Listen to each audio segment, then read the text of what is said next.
তোমাদের ওখানে গিয়ে সব কিছুই অল্প অল্প করে আপডেট দিয়েছি আমি। তো লাস্ট আপডেটটা তোমাদের দিতে আসলাম। বাড়িতে আমরা চলে এসেছি 5টার সময়, কিন্তু এখন বাজে ঘড়িতে 7টা।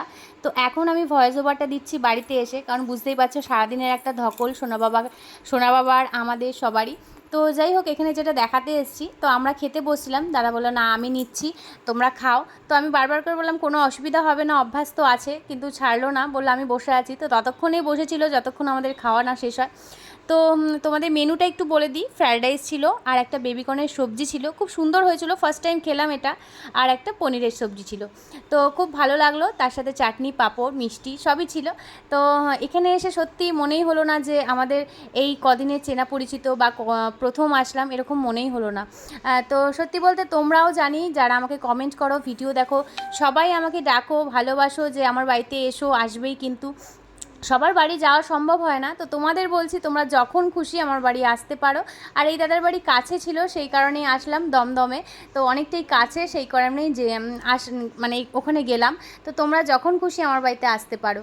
তো যাই হোক, সোনাবাবাকে ওখানে প্রণাম করিয়ে আনলো, তোমরা দেখতেই পেলে, এইটুকুনিও শেয়ার করে দিলাম, ছোটো ছোটো একটুখানি শেয়ার করলাম তোমাদের সাথে। আমারও ভালো লাগলো, আশা করি তোমাদেরও ভালো লাগবে। তো এখানে তো ওই যে রিমি, তারপরে দাদা ছেলেকে নিয়ে কোলে হাঁটছে, কার্তিক পাশে আর আমি পেছনে।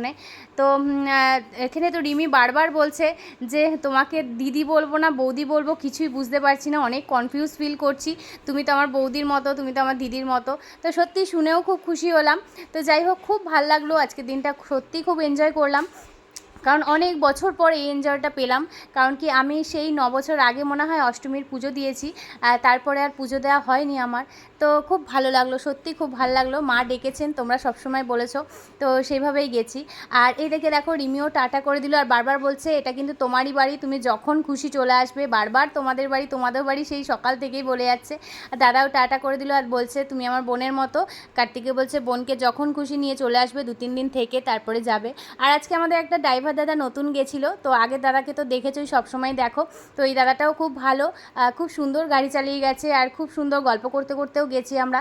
তা যেভাবে হোক টাইমটা কেটে গেল আমাদের সারা দিনটা। আর এদিকে সোনা বাবা অনেকটাই টায়ার্ড হয়ে গেছে বলে গাড়িতেই ঘুমিয়ে পড়েছে। তো যেইটুকুনি পারলাম শেয়ার করলাম, আশা করি সবার ভালো লাগবে।